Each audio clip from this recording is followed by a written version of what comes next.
What would your advice or counsel to a young coach just saying, Coach, I'm trying to keep this job, so I got to win. I might not have time to do all those other things. Get out of the profession. If you're not taking all those things into account when you take on somebody else's child, then I just don't think you should be doing this job. They're more than just a commodity that can help you win. And yeah, we know that's a part of it, but that can't be all of it. And so I would tell people who think of it just that way, you shouldn't be doing the job that you're doing. You need to find something else to do. Welcome to Beyond the Game, where mental wellness competes. I'm your host, Philip Reynolds, licensed clinical social worker, LCSW. I spent over 2 decades working in mental and behavioral health, sitting with families, athletes, and young people in some of the hardest moments of their lives. Over time, one pattern became impossible to ignore. The athletes who looked the strongest on the outside were often carrying the heaviest pressure on the inside. I kept meeting high performers who knew how to train their bodies, knew how to push through pain, knew how to fight for a starting spot or a scholarship, but no one had ever taught them how to process loss, identity shifts, injury, burnout, or the silence that comes when their playing careers end. That gap is what led me to create Copious Life Sports Initiative, or CLSI. Our mission is to close what we call the resilience gap. That is the space between pushing through and breaking down, where too many athletes get stranded. This podcast exists because the conversation around athlete mental health needs more than headlines. It needs stories, real stories from athletes who lived it, coaches who saw it, parents who felt it, journalists who covered it, professionals working to change the system. Because athletes are not just performers, they're people. Here, we talk about the pressure behind the performance, the identity behind the jersey, the silence behind the success. My hope is that every episode helps athletes feel less alone, helps families feel more equipped, helps coaches and leaders rethink what it really means to support the whole athlete. This is Beyond the Game, and I'm really glad you're here.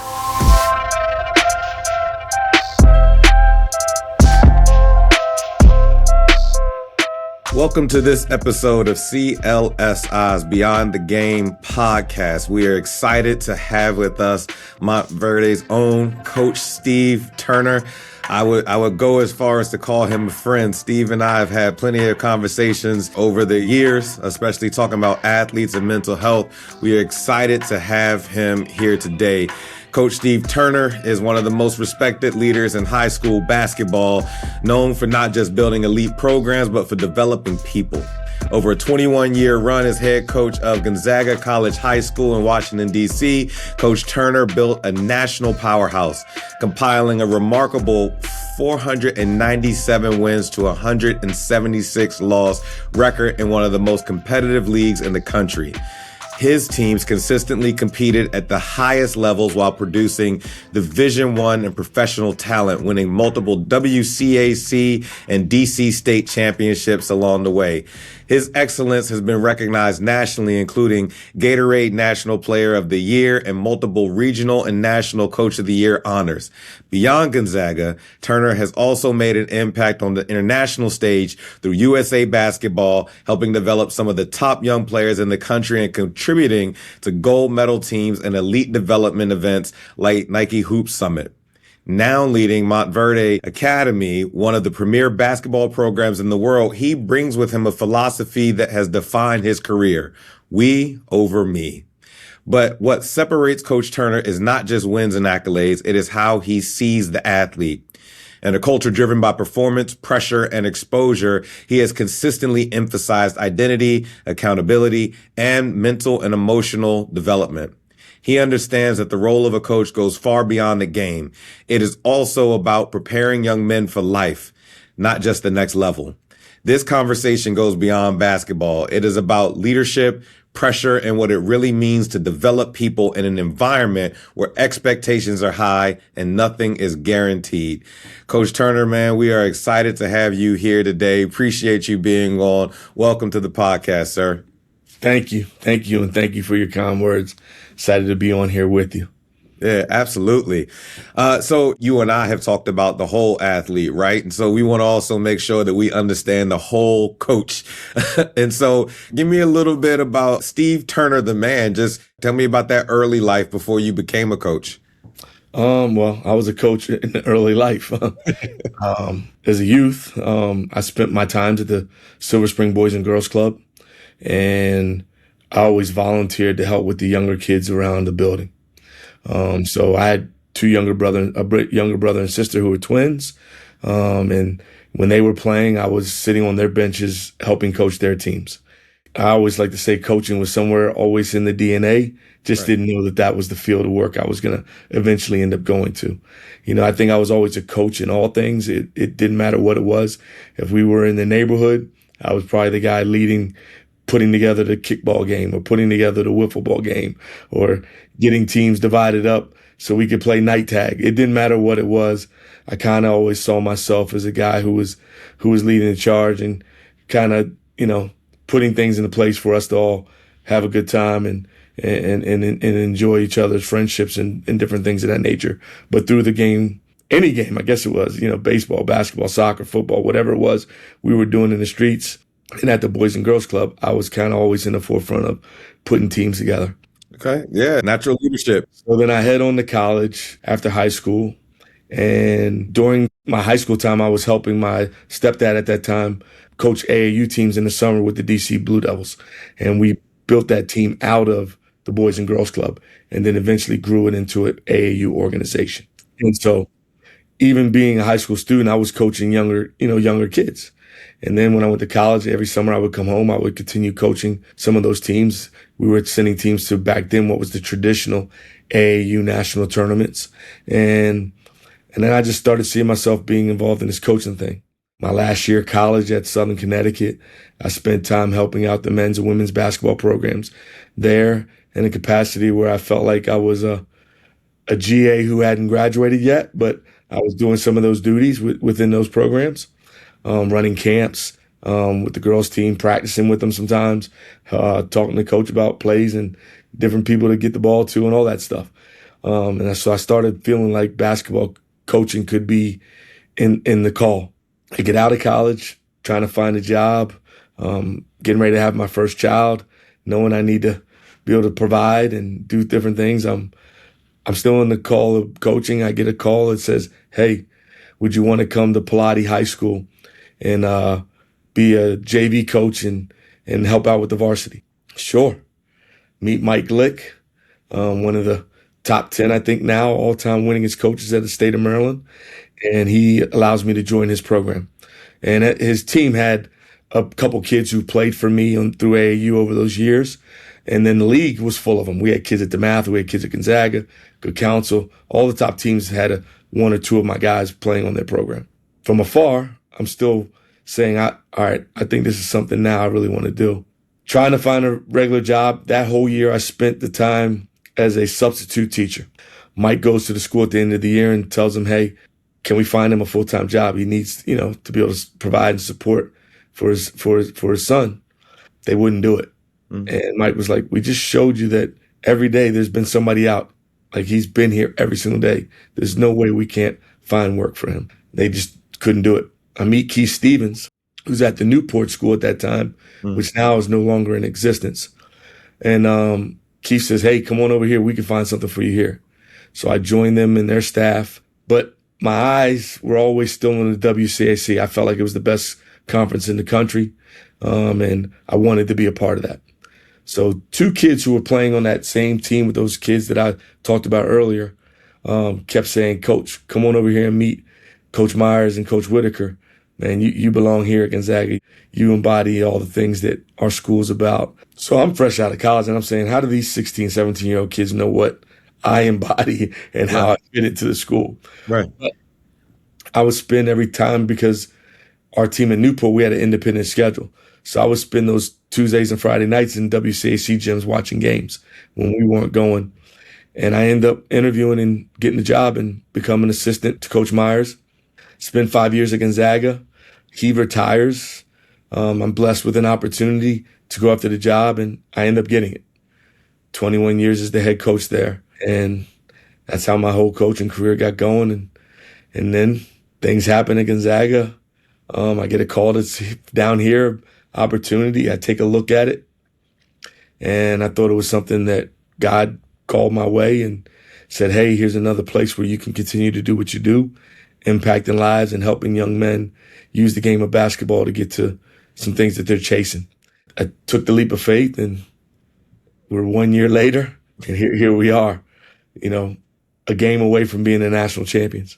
I didn't predict that would happen in year one, but it did. And I'm excited for where we're looking to take this thing. Yeah, and I've seen you coach at Gonzaga. We've had conversations, and then I watched from afar throughout the season, the ups and downs. And then I was rooting for you guys to win that national championship game. You went through number one, and you guys were playing some great basketball. And you see your teams play the game the right way with the right kind of energy. So you see that mark of your coaching. And so it's not just get out, give me the best players on the court, and let's go, be some mercenaries and go out and try to win. You really care about and aim to develop your athletes, right? One of our first conversations was, how can we kind of put together and host a dinner for the athletes to bring something to the table to really help off the court outside of that? And so what drew you into that priority of developing athletes, right? Not just getting in and being that coach that takes the talent, but really cultivating and developing the athletes? I think it's what was given to me when I was an athlete. I had a coach by the name of Walt Wolfram, who I know the reason I'm in coaching is because of him. He always made us feel like we were one of his sons, and he had 3 of his own and a daughter. But anyone that played for him, they became like his surrogate children. And I just always felt like the things that I learned from him, being able to play underneath him, was I didn't want to just have a transactional relationship with my guys. I wanted it to be a family. I wanted there to be depth to a relationship that meant more than just me coaching them and trying to win games and them dribbling the ball and trying to help me win games. I wanted there to be a relationship that was beyond that, where they could have a mentor, they could have a male figure that lived right, did the things the right way, and someone that they could model themselves after, or be able to just know that they had someone that they could come to about any and everything that would support them and be their truth serum, even when they were wrong. And so that's what I've tried to be. And I think I've done it to the fullest. Yeah. I see the kids who continue to come back and still have a relationship with me from their time moving on from playing underneath me. And that's something that makes me proud even more than any championships that I've ever won, is those relationships that I have with those young men.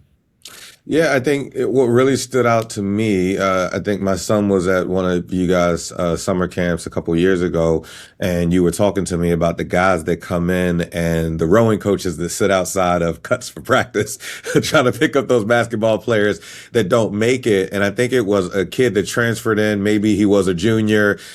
He just went out to watch his sister row, ended up rowing a good time, and left basketball to go rowing. And that wasn't an offense to you. That wasn't a hard transition to make. That was something that you encouraged for that athlete. And I think a lot of coaches would be like, hey, if I brought you in here to win basketball games, I need you to play basketball. But that was a real easy, real casual, even a rooting for that young man as he went to go do something he loved. And so talk to me a little bit about, decisions like that, the things that matter beyond wins. It's the relationships. I've always said it. Kids will come in, especially like when I was at Gonzaga, that they may come in for one thing, but the school has so many other things to offer. And maybe the thing that you think you're coming in for isn't really your thing. Enjoy the opportunity for the other experiences. See where they can take you, because everybody's not built or made to go all the way through in the game that they think they are coming in for. So why not take opportunity to see what else is out there for yourself?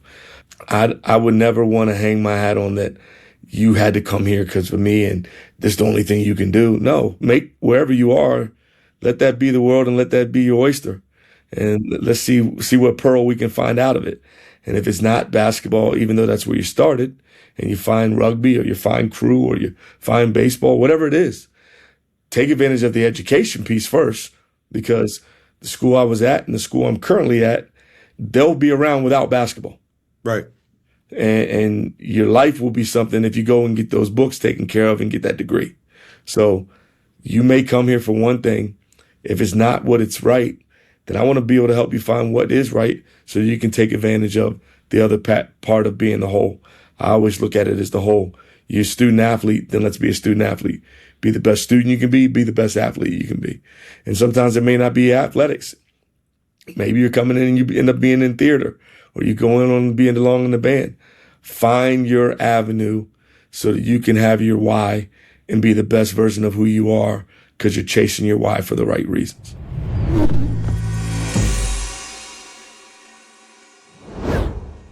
Yeah, absolutely. I think that's a great way to look at it. And it really tells an athlete that you care about them, right? It's not just about what you can do for me. It's how can this experience, how can this process, how can this school, how can these resources help you become a great young man beyond the court, right? Because, as they say, regardless of if you go to the NBA, your playing career is a very small part of your life and who you are. Yeah. Maybe 4 years if you're lucky.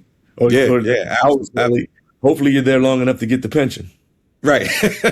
Yeah, hopefully. Definitely. And so, we've talked, I know that you have kids yourself and I have kids myself. I've been married for 20 years. You're married to your lovely wife. And you and I grew up in a different era and age, right? And we have kids. I have a 16, 15, and a 13-year-old, right? Boy in the middle and two girls. And I often, as I'm parenting, I reflect back on what it was like when I was a kid and how it's different now. And so you have coached across generations, right? And you've seen kind of the different eras, the different types of kids. Stop calling me old. You see how I did it suddenly, right? I'm messing with you. And so what do athletes need most nowadays? What are you seeing in athletes? You've seen the changes over the years, and athletes are different, man, right? 20 years ago, you weren't worrying about cell phones, right? You weren't worried about social media. You weren't worried about NIL. And so what has changed? What do you see the differences in today's athletes, versus maybe athletes that you used to see years ago? I think the scariest part is watching families live vicariously through their kids. And it's not everyone, but it's a lot of people. Good. We at this stage of NIL, families are asking for us to darn near take care of them because of what we assume and believe that their 16 or 17-year-old athlete may become. And that's tough for me to watch because I always thought it was supposed to be the other way around. So we're going to take care of ours until they can take care of themselves. And so what I think kids today need, man, they just need to be loved on, hugged on. Come to the game and support your kid, and no matter win, loss, good game, bad game, make sure they know you're there to care. I think we've gotten very transactional in the relationships as it becomes a sport because of the money that's being thrown around and out there. And I'm not the one who's saying that these families or these kids don't deserve to get it. But I think at the high school level, you still aren't proven yet. So why now, when it's only a couple years away from where colleges are going to count on you to for wins and losses and can pay you because they have money in the bank to do it? Use my level as the proving ground for why you deserve to get it at this next level, since they've now put it there. Yeah. Those schools have the endowments and collectives to do those things. Most high schools aren't built that way. The places who are doing it, academies that some rich person enjoys the sport and just has abundance of money to give away. But to ask some of these traditional high schools to try to do that, even when some of those places are already giving your kid a potential scholarship or whatever it is. I just think we as the adults got to be back into just pushing our kids to be the best versions of themselves and not living fully vicariously through them or taking advantage of what now has become loopholes to take care of ourselves because our kid might be pretty good at dribbling the ball and putting it in the hoop. Yeah, I think that's the challenge, right? One of the things that I've talked about a lot is that, and we don't call it this, but the end of the playing career, to be able to grieve that. People get to the end of it, and as athletes, they just push through and find the next thing, but they never really grieve that loss of career identity. I've been a hooper since I was 5 years old, and now, maybe I'm 19, maybe I'm lucky enough to be 20 something. Very few people are LeBron able to get, to 40 years old, but this has been me. What happens when that goes away? Right. And I don't grieve that. Now I have a kid who is coming up now, and I see them and I can live vicariously through them. And that money is dropping down to the high school level, right? It's not just that NIL that you're waiting to get when you get to college, the money at the high school level. I saw a high school up in New Jersey. They turned over their whole roster and they pulled kids from DeMatha of all places. That used to be a place you weren't going to pull a kid out of, but they pulled kids from DeMatha and everything else. And so that's money moving. I heard a kid was offered, $80K to go to IMG. And so now here's my opportunity, right? Like I see myself, and man, if I'd had that money, and man, I see what's in our bank account now, and my kid, he might have that opportunity. And so it's becoming even tougher for parents to draw that distinction. But that's where you get back to, and what we talked about, coaching matters. How do I, even as a coach at a big school that might have financial resources, how do I see you and still develop you as a person and not a commodity? Right? Not just what I can get out of you, but what can I, through opportunities that I know that we have, give to you as not just an athlete, because that might come to an end, but as an individual. And I think young men and young women resonate with that because they can feel what's real. I mean, in a heartbeat, like they know what's real and they know what's not. And then kind of even being able to keep them there beyond 1 year, right? To develop those resiliencies to be able to stay at a school and go through that hard time I was the guy, but now I'm coming off the bench. And how do I do that? Mom and dad in my ear, you should be somewhere where you're getting playing time. Maybe we can get some money over here. And it'd be great if we were just talking about the stuff that happens in college, but it's happening in high school now too. And so navigating that space, what would be your encouragement? What would you say? You're standing before the audience that we have on this podcast, but let's say you're standing before a room of parents. What's the one thing that you would tell them? Continue with your long-term plan. It was that way before, and look at how many people got what they needed to get out of it. Just don't get caught in the chasing quick, short money. Let's go help you get to the long-term money because it's there.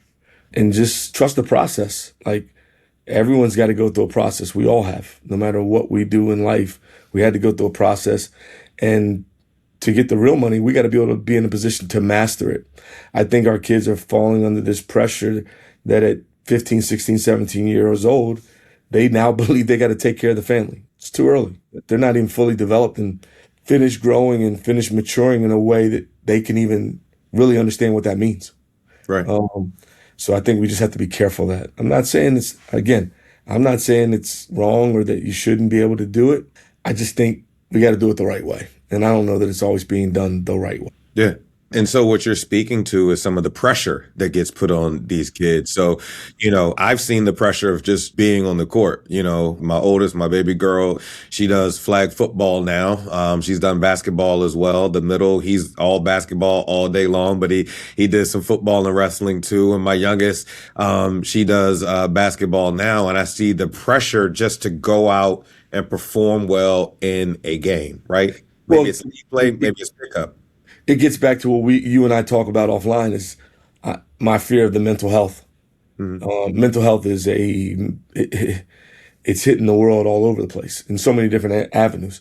But I think in sport, it's hitting us in a lot of ways. I mean, I think it's a blessing to see so many athletes now openly come out and talk about the things that they've gone through in the mental health space to be able to help others feel and understand and that they're not alone.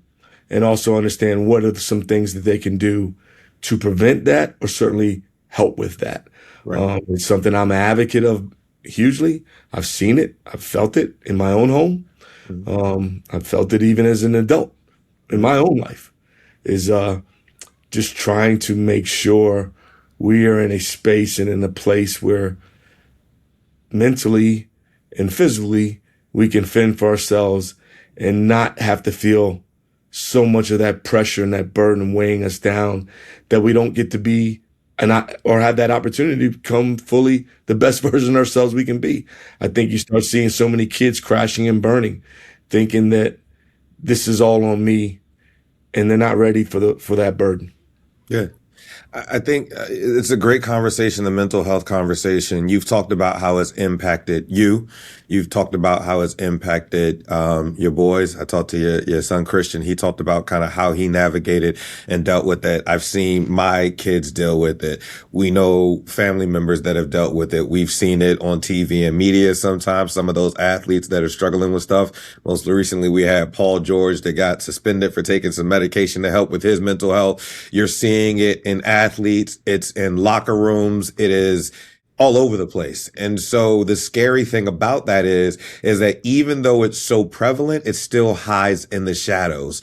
And so what are coaches missing? What can coaches do to really be more aware, more tuned in to what's going on with these young men and women? Because you have the pressure, you have the money, you have the identity, you have puberty, growth, and adolescence, and everything else that comes with it. And in a lot of ways, coaches are to some degree part of that parental system because they spend so much time with the kids, right? When you and I were talking and I'm looking at schools for my son, I'm like, it's going to come a point in time where he's in high school. That coach is going to spend more time with him than I am. That coach is going to speak more into his life. So how can coaches do better with seeing, understanding, capturing, drawing out some of those mental health challenges that are definitely sitting in their locker rooms on their benches? Balance. Your only concern can't be wins and losses. Like either you're taking on the challenge of working with someone else's child to fully help to be a part of developing the whole. At least that's the way I see it. When I take on a young man into my program, I see it as a couple things. One, I'm going to become the second or third parent in their life. And as you just said, most days when they choose to come be in my program, I'm going to spend more time in a day with them in hours and weeks with them than even their own parents because of the time that we put in for development on the court. So I can't just value this kid as a person that's going to help me win games. I got to value the whole of who they are, the student that they are, the young man they're trying to become, the young man their family wants them to become, setting a standard, setting a tone of how they got to model themselves to be good young men in today's society. And I still haven't even talked about wins and losses yet. Yeah. And there's even so much more to that. But I think we have to sit back as the leaders and understand that our role can't just be about winning basketball games. We are taking on young men in a major part of the development stage of their life. And how are we going to do the things that we need to do to help them be able to fend for themselves? Because all these kids aren't going to make it as pros. So what are we doing as men and women, because women coaches doing this too, to help these young adolescents become the young men and women we want them to be? Yeah. And if you aren't looking at it that way, then you shouldn't be coaching.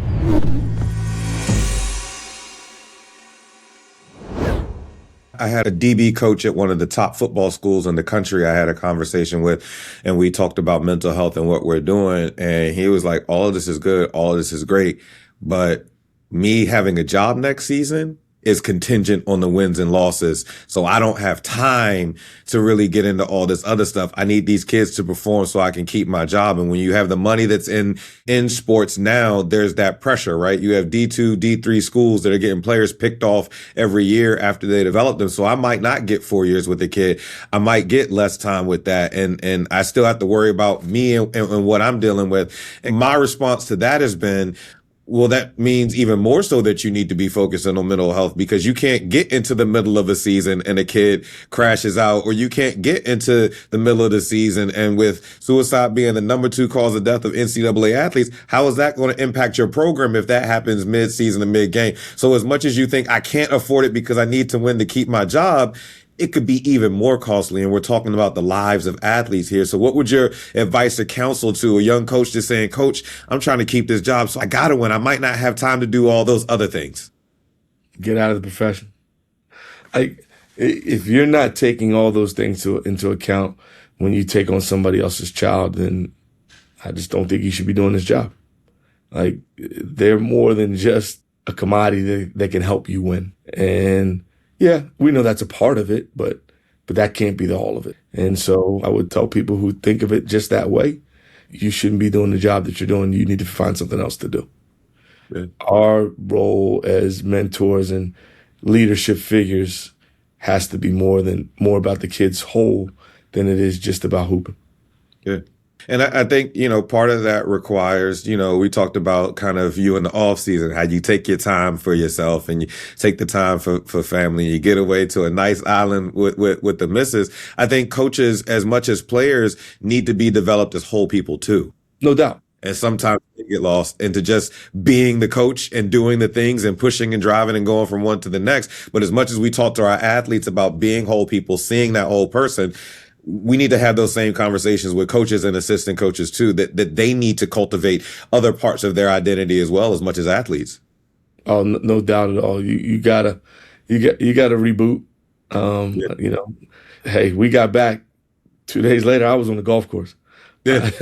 I needed to decompress. I needed to allow myself just to let my hair down, I guess, speak. I don't know if I got too much of that left. You know what I mean? Let my hair down and just get away from the game a little bit and just take some time for myself and enjoying something I like to do. I took some time just to hang out with the family a little bit. Need to probably do a little more of that. I don't do it probably as much as I probably would even like, but I definitely try to find my times, because if you don't, how can I want to, as I like to say to my coaches, we got to mirror what we want for them. So we got to do some of those same things ourselves. And Absolutely. Sometimes you got to step away from the game. I'm just trying to find the right time right now to go get that ride and get that pole in the water, and see what I can catch a little bit. And again, swing these clubs a little more. But our game calls for us to be around us so much. I mean, we're already back to now having to recruit, bring new kids in for next year, and it doesn't stop. But you gotta cut time in. Sometimes you can't do it all, and so sometimes you got to step away and say, all right, let me take some woosah time to decompress, because if you don't, you're not going to be here for them. Yeah, no, I think you've seen it a couple times I know at University of Maryland with Coach Loxley. I've seen it with a couple other coaches around in different leagues that have, taken an off season, lost weight, got in great shape, taking care of their bodies and health. Cause I know that could be hard in the grind of a season, man, to find time to take care of those things. And so it's important. Me as a clinician, that's what I encourage people to do all the time. When they start talking about stress and everything else, like, what are your coping skills? What are your outlets? What are you doing for fun? When was the last time that you went out and did that thing that you loved? You talked about fishing. I had a D1 athlete I was talking to last week, and he was talking about how stressed he is and everything else that's going on. It's like, what do you love to do? One of the things he casually mentioned is fishing. I was like, when's the last time you did it? He was like, I can't even tell you. I was like, go fish. Just go fish. Even if you just get a little bit of that time, it doesn't have to be a big getaway. It doesn't have to be a massive trip, but find those opportunities to get what you need as a coach. And so, coaches, I am talking to you. You have to take care of yourselves as well. And even bigger than that, you have to take care of and spend that time with your family as well. Coaches get lost in that identity, the struggle too. And so, yeah, that's important. And the season is almost year round now. You just got done last week with Chipotle Nationals. Now you're back into the recruiting. Then you'll start off season work, and then you'll start preseason work. And so it is important to find that time. And I applaud you, even though when I'm trying to get in touch with you, it's a headache sometimes. When you need to go off grid, you go off grid. When you need to take care of and set time apart for yourself, I think that's good. I think that's a great model. In the beginning, I was bad at it. Like, I had to develop it. Like, I thought I had to take every single call, every single time, every single thing. And then I listened to the boss. She was like, you're going to have to find a way to do you, or you're going to run yourself in the ground, and then you won't be here to help all these young men that you want to help. So I had to trust, and I had to get comfortable being uncomfortable. The same thing I asked these kids to do. And so now it's, you come in, I stick the phone somewhere, and that call will still be there tomorrow. Yeah, and I check it to see if there's something that's really dire straight, but because I always got to be available to my guys too. Right. But at the same time, I used to want to take every call every time, and man, it was running me into the ground. And now again, back to the word I used earlier in our conversation, balance. You got to find a balance. Everybody has to have a balance. I don't care what you do in life. You have to have a balance, and you got to be able to have an outlet to do something that's different than what you do to give you that time to decompress. I don't care if it's read a book, meditate, walk, exercise, fish, play golf, whatever it is, figure it out because it's only going to make you better for it. Yeah, absolutely. Absolutely.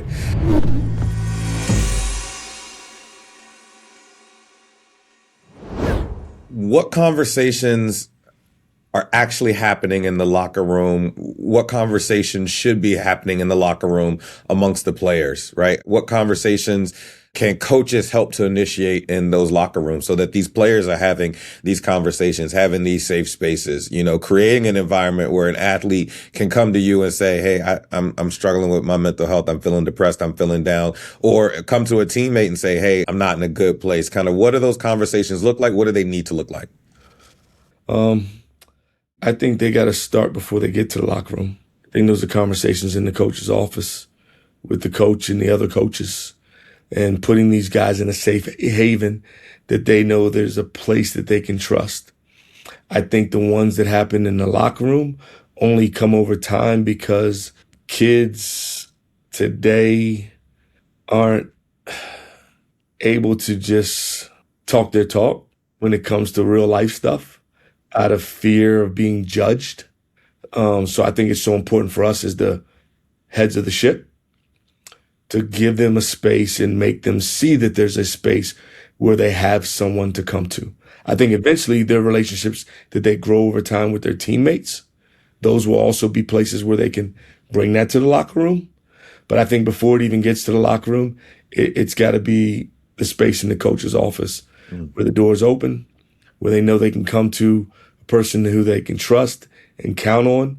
And not just the person, but persons, because your staff needs to be another part of that place that they can go to and trust, because sometimes those kids' relationships are tighter with the assistant coaches than they are with the head coach. So I think we as the adults have to create and open an environment where they are comfortable coming to us with tough conversations. Yeah, no, and I think it needs to start earlier with that with parents too, right? When we talk about parents being balanced, not just seeing their kids as commodity, but seeing them as people and having those conversations and starting those mental health conversations. Some of what you and I talked about, what we're doing is we're going out to schools and we're holding awareness events with athletes, right? To start the conversation, to talk about the statistics and numbers and things like that, bring an athlete in with us to talk about their real life experience, but to show that these conversations need to happen more. That's why we're on this podcast right now and having these conversations and seeing. We've had NBA, we've had college, we've had NFL, we've had a coach on, we've had media people on and everything else, because across all of these spectrums, all the things that touch the sphere of sports and athletics and athletes, there's mental health challenges that have been present and there's conversations to be had. And the more we have these conversations, the more the conversation will be had. We have to pull the stigma off because mental health hides in the shadow and darkness. And that's where life is lost. Well, you see it. We're just over 12 hours in. Mm-hmm. The portal opened last night at midnight. Yeah. 55,000 some odd athletes, college sport. Yeah.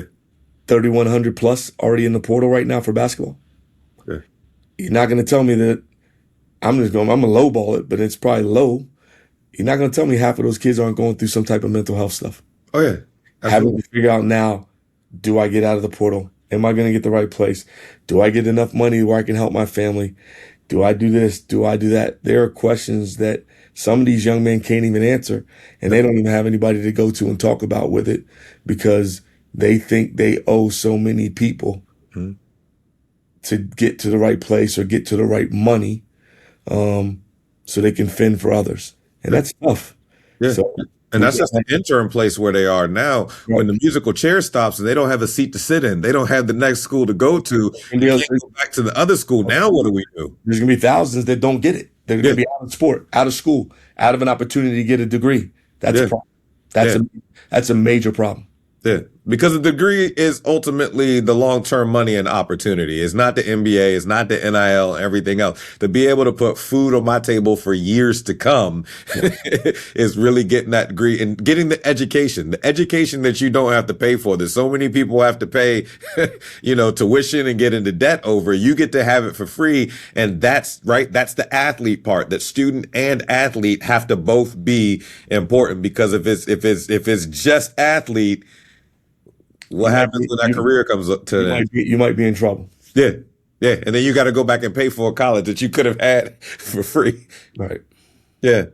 And so you, throughout your career, undoubtedly, you've had some athletes that have struggled with their own mental health, maybe had an opportunity to kind of talk to them. How do you handle those situations with the care that they need? I think every situation is different. You be there for them in the way that they need. Meet them where they are, is what I like to say. You ready to be a social worker now? Hey, all this years in this, yeah. I should get about, I've earned a few honorary degrees. Yeah, absolutely. Give me my paper. That's what I want. But no, like, I think you have to know where your relationship is with each and every individual. Some of it is just lending an ear. Just hear them. Some of it is advice that they need back. Some of it is some give and take. I think every relationship is different. None of them is the same. I think if you develop relationship, you'll know what you need to give to that individual because of the way you developed the relationship that wasn't just transactional. I don't think there is a right or wrong answer in this. I think the big answer is understanding your clientele and who's with you and what they need. And if you don't try to figure out who they are as a human being outside of just trying to get them to win games for you, then you aren't going to be in a position to help them. Yeah, I think that makes perfect sense. And I want to be open, honest, and transparent here. I'm a mental health professional with over 20 years in the game. It's hard for me too. When I'm facing a kid or a young athlete that's struggling with something, and let alone if I'm facing one of my own kids that's struggling with something or going through something, to be able to step in and know the right thing to say. And I think the biggest thing is just being present and listening more so than anything else. And so I don't want anybody to be deluded into the idea that when these things are on the table, that they are easy, but it is the hard thing that we need to do as parents, as caregivers, as coaches, and everything else, to be able to be present and say, hey, even if I don't have the answer, let me help you find somebody that can have the answer. Let me help find somebody that's going to be a resource to you so that we can get you where you need to be. It's not about having the right answer. It's not about being able to solve it and completely understand it for yourself. It's how can I find a professional that can be of service, be of assistance, and the right professional, right? Every therapist ain't for everybody, right? Just because a therapist works for you doesn't mean that therapist is going to work for me, but it is getting them to the resources, the professionals that they need to be able to do this. And so the athletes aren't in this alone. Parents aren't in this alone. Coach, you ain't in this alone. If you hit my line, I got you whatever you need. And it's building that network. Well, Philip, I think it's just, you said it all. Like, I think the first part is listening. Yeah. You can't just jump in and try to be the fixer. Right. There's times where you can, but most times you got to hear them and see what's going on. Maybe you are the one that they can take advice from and hear from.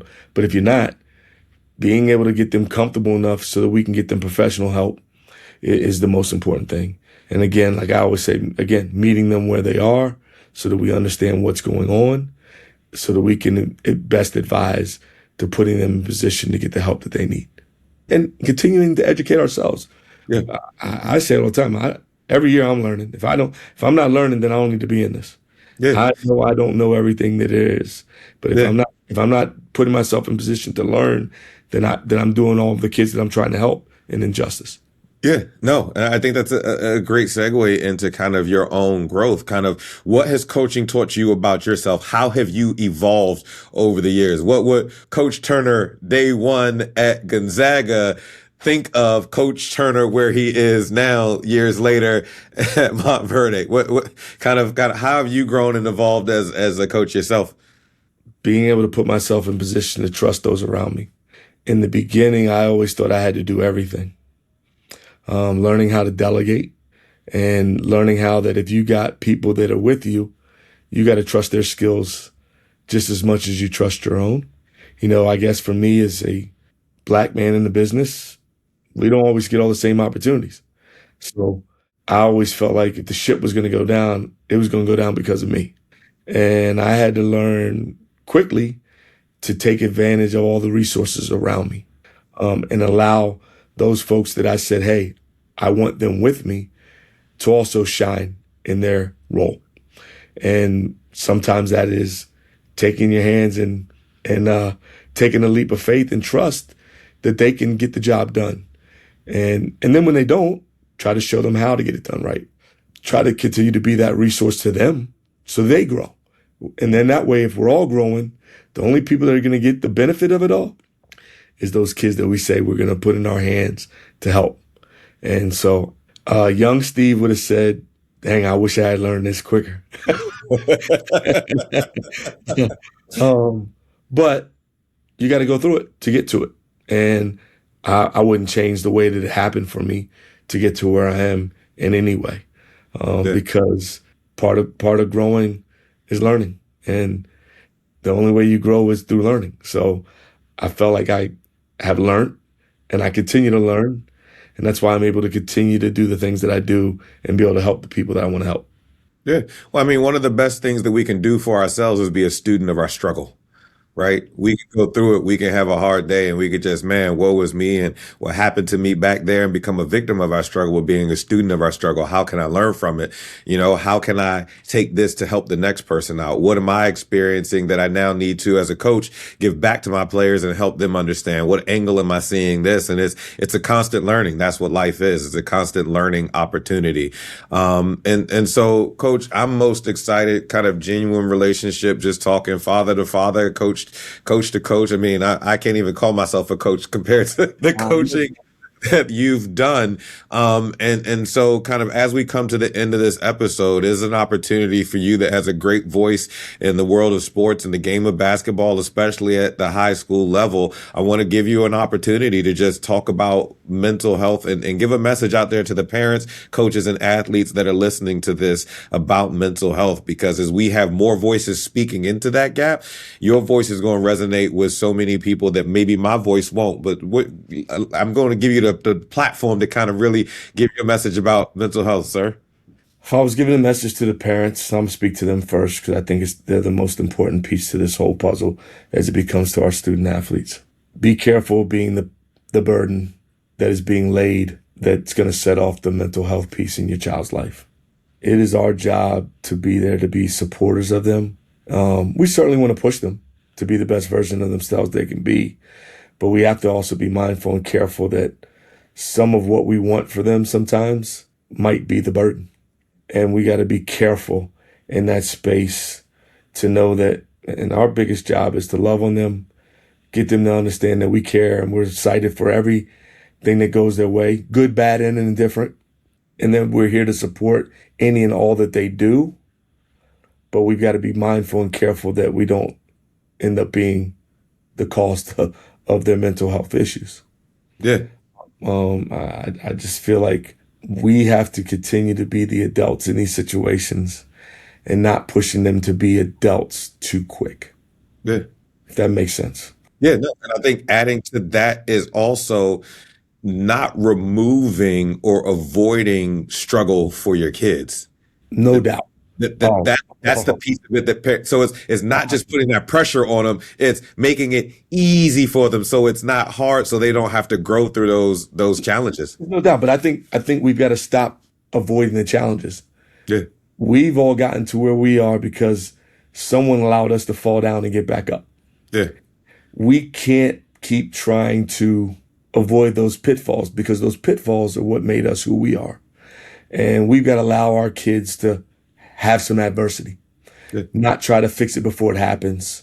Some of the best learning has come through failure.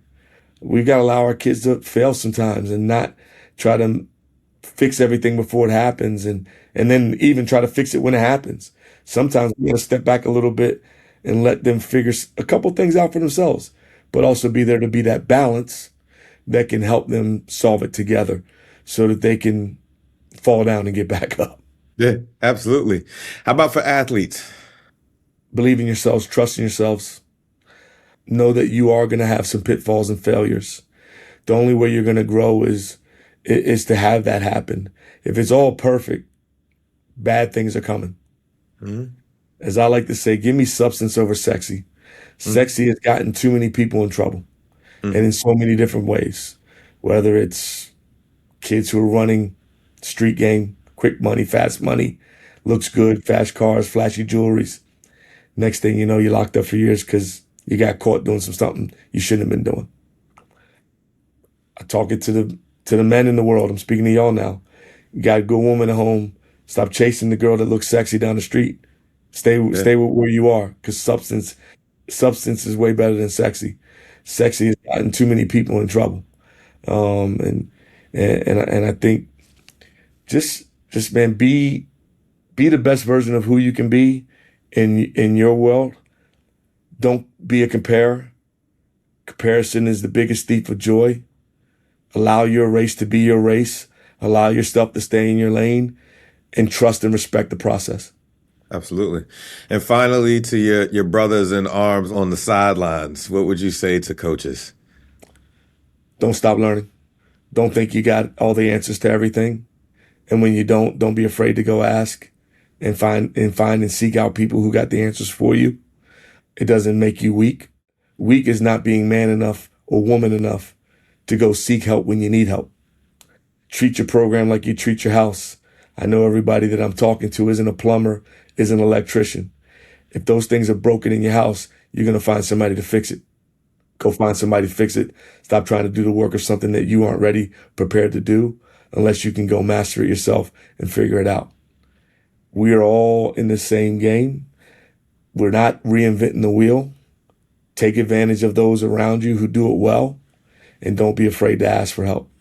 Well, thank you so much for your time, Coach. This has been great, man. It felt like I was sitting in your office at Gonzaga just chopping it up with you for a little bit. I really appreciate your time. I really appreciate you hopping on the podcast, and I'm really hopeful that your voice from where you stand, from where you sit, can resonate with others that really need to hear in this conversation. And like I said, and we've talked about before, we're in this together. I'm in it with you, man. We really have to take better care of these athletes and their mental health, because it can rob opportunities, it can rob success. But if we learn how to take care of this, there's so much more success out in life, not just on the court, field, or wherever you are. There's success in life. Yeah. Life gets hard sometimes, and we need to be able to have conversations about what we're struggling with, especially as men, right? So we're not just packing it all down on the inside, trying to be tough. We got to be able to have these conversations. So thank you so much for your time, Coach. And you're welcome. And thank you again for having me, and here for you whenever you need me. For sure. All right. Thank you, Coach. Take care. Peace.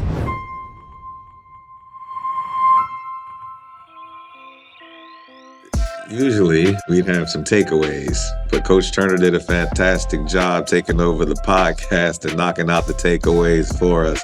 We really appreciate that, and those stand on their own. What stands out in this conversation today is how so much has changed. The pressure, the money, the expectations, and the reality is the system is moving faster than support. Coach Turner said himself, within hours of the transfer portal opening, thousands of athletes are already entering. Last year alone, over 1,000 Division I men's basketball players entered the transfer portal, and hundreds never found a new home. Think about that. That's not just movement. That's uncertainty. That's identity disruption. That's young men trying to figure out what's next. And now layer NIL on top of that. You've got high school athletes thinking about money before identity, families thinking about opportunity before development, and players feeling pressure to provide before they even fully develop themselves. That's not just a sports issue, that's a mental health issue. Because when your value becomes tied to your offer, your ranking, your roster spot, your paycheck, what happens when those things change? And they will. That's what Coach Turner kept bringing us back to. Love, balance, development, the whole person, not just the athlete. Because if we get this wrong, we're not just losing players, we're losing kids to pressure they were never built to carry alone. And if we get this right, we're not just developing athletes, we're developing young men and women who know who they are, whether there's a game or not. And I'll leave this with you. The system is changing, but the responsibility hasn't. We still have to take care of the person before the player. At CLSI, we talk about closing the resilience gap, that space between what the world expects from athletes and what they're actually equipped to handle. See you next time on CLSI's Beyond the Game. Make sure to follow CLSI on Instagram and TikTok at clsi.life.